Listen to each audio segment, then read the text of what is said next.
what Anna can see. Yes, all that she wants to know.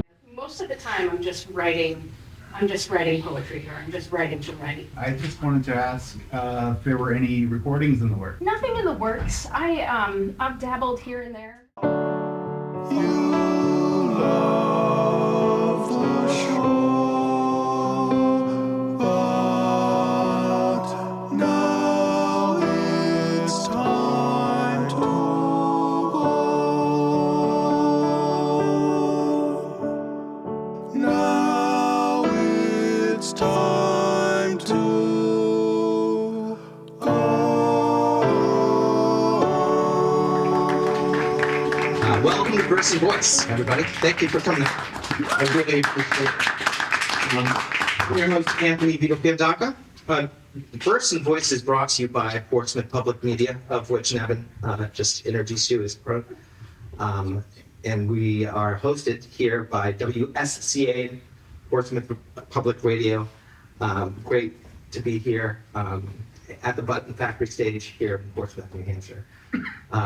Also, I'd like to thank it's 1A Chord Studio in Hampton for helping us out with the sound tonight, with special thanks to Kimsky Creative, who helped us out with the graphics for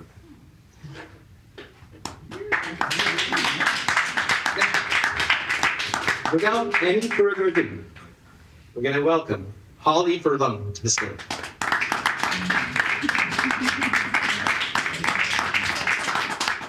Thanks so much for having me. Thank you for being here. I'm going to play you some of my songs. This first one is called, it's called What Anna Can See.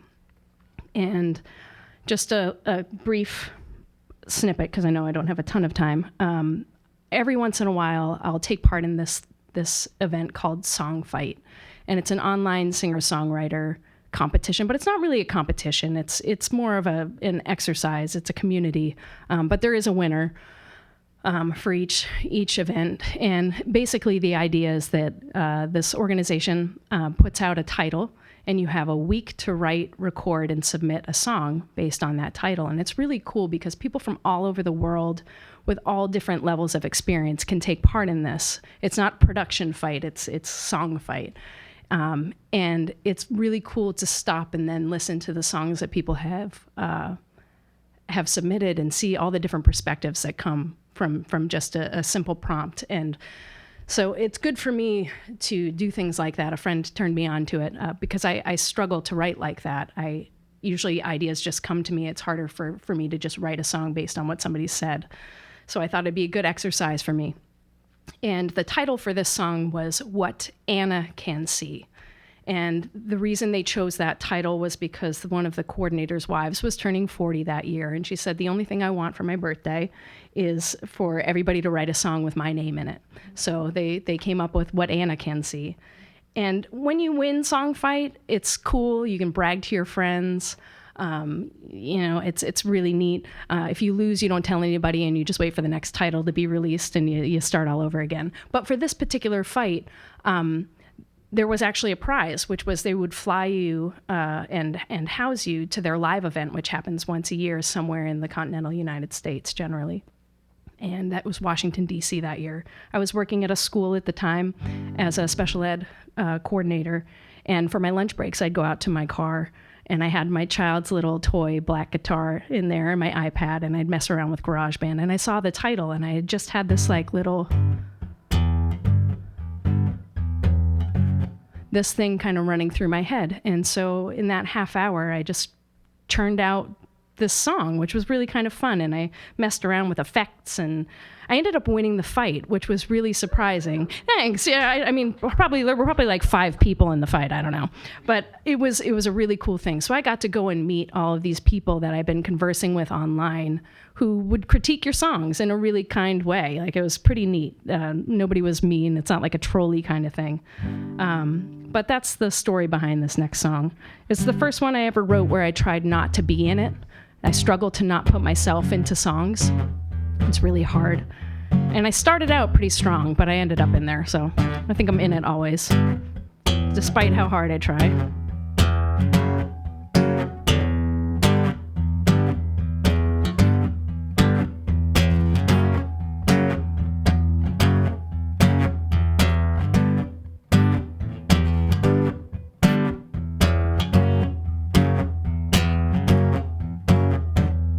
She wakes up early in the morning, paints a shadow on her eyes.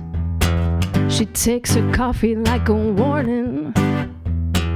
Tall, dark, and strong, it's a disguise. Whoa, what Anna can see is all that she wants to know.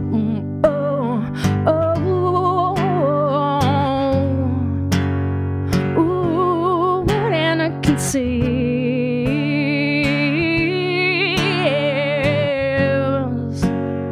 all that she wants to know.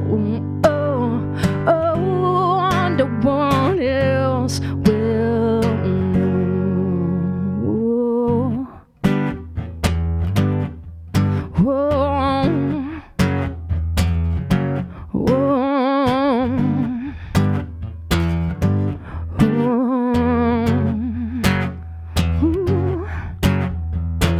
These end resembles how it started, slow and backward as she goes.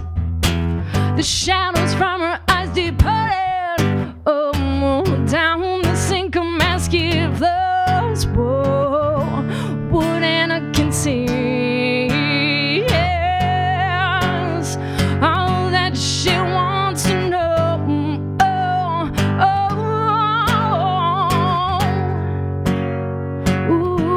What Anna can see is all that she wants to know. No one else will know. Anna can. She wakes up and paints a shadow, takes her coffee, tall, dark, and strong. Day resembles slow and backward, down the sink it goes.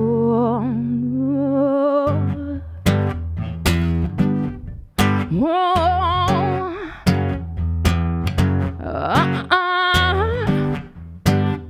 Ooh.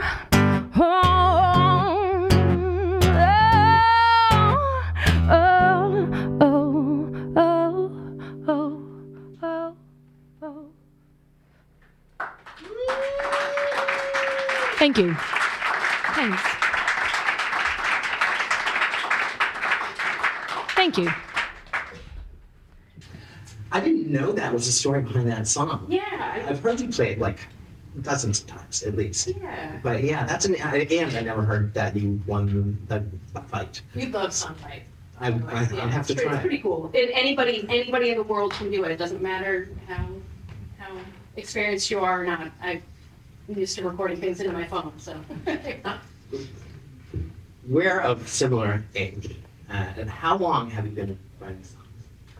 I've been writing songs since I was probably, well, I know I've been writing since I was like 15. Similar. And yeah, it wasn't until I was 20 that I started to learn how to play guitar. I'm 45 now. And started to learn how to play guitar, just a couple of chords here and there. And I wanted to learn to play so that I could actually sing these songs, because I had this melody. I write poetry, but I See, I picked up guitar with the same. I just needed to have a pathway for what I wanted to say. I could just sing at people. That would be weird. Right. And you're a writer too. You do a lot of poetry as well. Yeah. Do you always write songs from your poetry, or do you just have different angles that you go? Yeah. Most of the time, I'm just writing poetry, or I'm just writing to write. And then every once in a while, I don't know if you do this, but when you're writing something and if you end up having a rhyme by accident or a soft rhyme, you're like, ooh, I can hear I Hear can it? hear a little something. Sometimes, is it, do you not intentionally like start, then you're just writing? Most of the time, I don't intentionally start it that way, but I have an idea that it's generally going to go in that direction of turning into a song because I Yeah, want it to. Yeah. But you can't like force it. no, you can't force it. You know, you've been playing out a lot, you play out a lot, especially during the summer because of your teaching. Yeah. And you had a pretty busy summer. I had a really busy summer, yeah. It seemed it. I play a lot up north too, so it's, Yeah. I still have family up north in the White Mountains, and so I split my time between here and there. Well, see, it's good to have resources like that to pull from up and down. But you grew up in the Seacoast, right? Yeah, I grew up in Exeter. Yeah, Okay, I went yeah. off through Exeter, Market Street, Main Street, the high school, and then I went off to Plymouth State.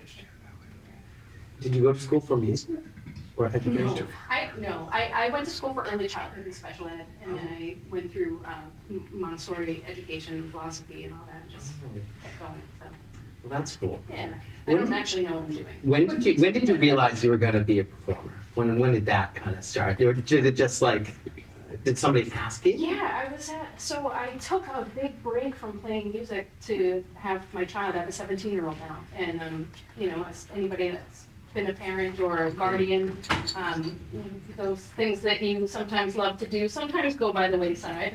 That, And it's very understandable. you know, I'm just getting out of it, yeah. yeah, and so it wasn't until my child was about 4 or 5 where my husband at the time had said, you know, you need to get out. Because I built a school and my child was at the school. So from the moment they were born to, you know, when they started going to school, we were together. And so he's like, you need to get out and go play an open mic. Parenthood is very difficult on a musician. But, you know, do you find yourself inspired by I mean, you have to be a little bit inspired by it. Totally. Yeah. Totally. And it's funny that you should say that, and I have to thank you because Right. much like songwriting, I didn't know what songs I was going to play coming here tonight. And I wish I could be that structured, but it's hard for me to do that. And I think I know what song I'm going to play next, and it's a song that my child inspired. All right, well, I'm ready to hear it. All right. All right, Okay. everybody? Thanks.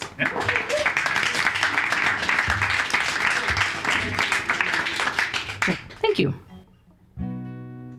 So when my child, Theo, was about 8, he helped me write this song. And when he was young, he used to really love singing and playing with me and would come down in the basement when I started to tool around with the guitar again and bring the egg shaker down and make up little dances. And I always appreciated his feedback because he was really honest, as children are. And, you know, he made a couple of suggestions for lyrics, like, you know, didn't really know what Truth or Dare was, but he's like, yeah, include something like Truth or Dare or games. And I was like, oh, okay, yeah, okay, we'll try it. But it ended up being more about, oh my gosh, I never realized how amazing it would be to be a parent and how careful I needed to be about not laughing at things that are really flippin' hilarious, but I shouldn't laugh at because it's coming from a child, but I should laugh at because it's life, and things that would really upset me, that would make me emotional, that I didn't think would make me emotional. So anyway, the song is called You Make Me, and my child helped me write it.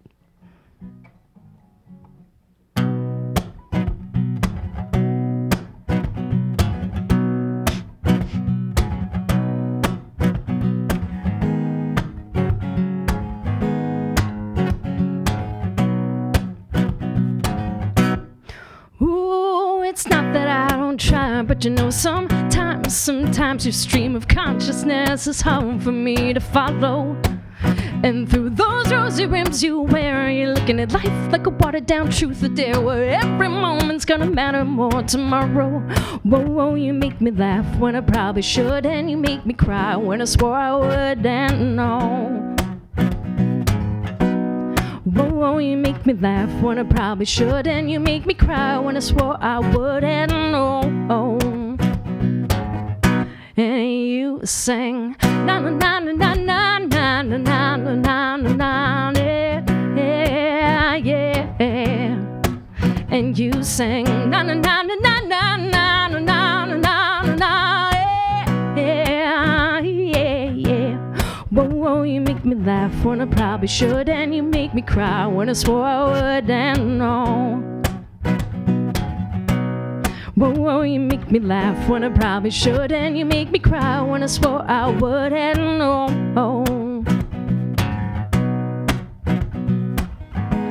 Won't you hold my hand a little longer? Well, don't let go before too long. Oh, please. I've been working hard to be a little stronger for you, but for now I'm down here on my knees, oh, 'cause you make me laugh when I probably should, and you make me cry when I swore I would, and no. Whoa, you make me laugh when I probably should, and you make me cry when I swore I would, and no. And you sang na na na na na na na na na na na na, yeah, yeah. And you sang na na na na na na na na na na na, yeah, yeah, yeah. Whoa, you make me laugh when I probably should, and you make me cry when I swore I would, and no. Whoa, you make me laugh when I probably should, and you make me cry when I swore I would, and no. Whoa, you make me laugh when I probably should, and you make me cry when I swore I would, and no. Whoa, you make me laugh when I probably should, and you make me cry when I swore I would, and no.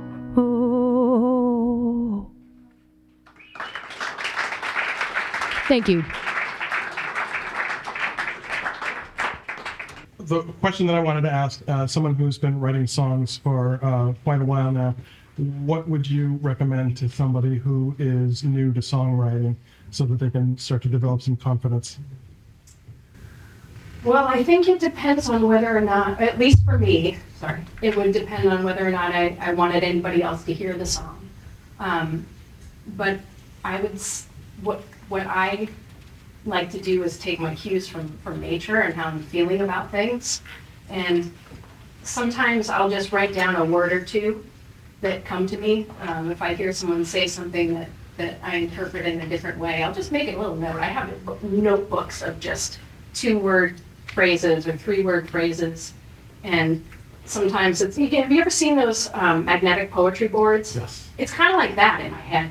And I jot a lot of those down. So I would just say, go with it. It's really hard to, it's really hard for me to force that moment. And I try really hard, and I'm fortunate to have a family that is really supportive of me as a teacher and me as a musician, where if I'm at a family function and all of a sudden I'm like, hold on, I'll be right back, because something's come to me and I just need to write it down so that I don't forget, or I need to turn on the recorder on my phone and just sing the melody that I'm hearing in my head. There aren't any words, but I just sing it so that I don't forget. I really need to do that for myself, is usually recording things, recording the fingers that I don't know what I'm doing with a guitar. I don't know what the notes are and things like that. So I have to take pictures and video of my hands doing things, and I'm like, oh, that sounds cool. So that would be just experiment, explore, and have fun. Don't worry about theory. If it feels good, it's good. But if you have the opportunity to collaborate with other people that know what they're doing, take it. It's a neat way to step outside of a comfort zone. It's scary, but it's worth it. What was your first inspiration to begin playing music? Mary Lou Lord. Mary Lou Lord is a Boston-based artist. I first discovered her in the late 90s. She was playing in Boston subways, and I really appreciated the honesty of her music. It was hard. She was delivering a hard message in a really beautiful way. And I couldn't really connect with a lot of the material that she was singing about, but I could connect with the depth of pain or love that it felt like she was approaching that music with. And I thought, here's somebody that is just singing their life out in front of people, getting on and off of a train, going through their day, and she's so happy doing that. And that's music to me. Love that. Yeah. Thank you. Thanks for asking. I just wanted to ask if there were any recordings in the works. Nothing in the works. I've dabbled here and there with like home recordings, and I had the great fortune of recording at Mojo Music Studios up in Easton a few years ago. It was a gift. Someone gifted me studio time, and that was my first real experience working in an actual studio, and that was fun. I don't know that that's like would be a reflection of me actually spending my own money and going in, and like I wonder if I'd become a control freak. You know what I mean? One way to find out. Yeah, no, I love live performance so much. I don't really like listening to my own voice, so I find it all very intimidating. But I might at some point. I think it would be fun. It'd be fun for just old time's sake, you know, so I can be 80 someday and like, oh, remember when I was singing about being angsty? So maybe I'll keep you posted. Thank you. Thanks. I think we're ready for one more song. Okay. Do you know what you're going to do yet? Nope. Oh, But good. by the time I get this mic off and that one Yeah, off, so. Well, I'll spare the story. This song is called Skeleton Key.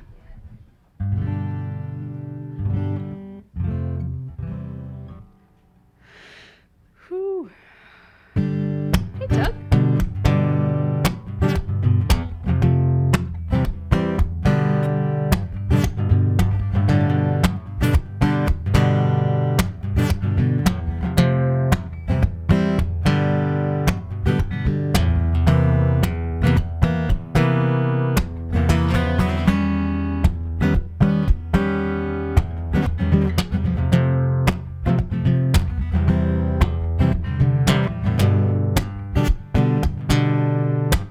You come and knocking with your big black boots, splashing mud up on my front porch stairs. By that look on your face and the clock on the wall, I'd say you're feeling that something ain't fair. Ooh, 3 o'clock in the morning's too early for you to be here so damn late. And now you're burying your bones like a key. I want none of it. Time for us to get something straight. If you think I'm gonna let you in, you got another thing coming. There ain't no skeleton key to this house.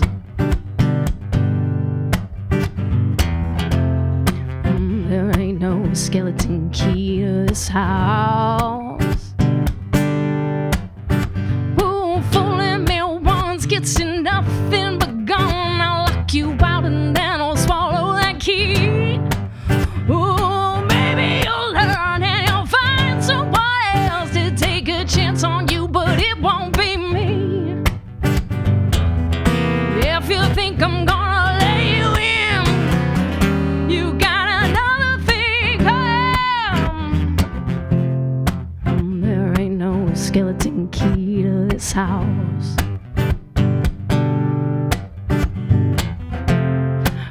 There ain't no skeleton key to this house. If you think I'm gonna let you in, you got another thing coming.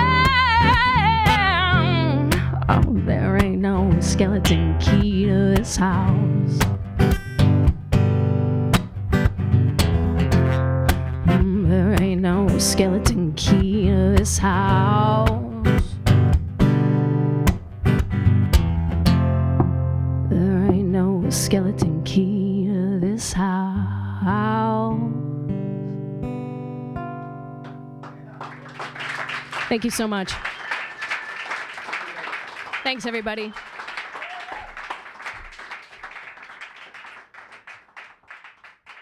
Thank you.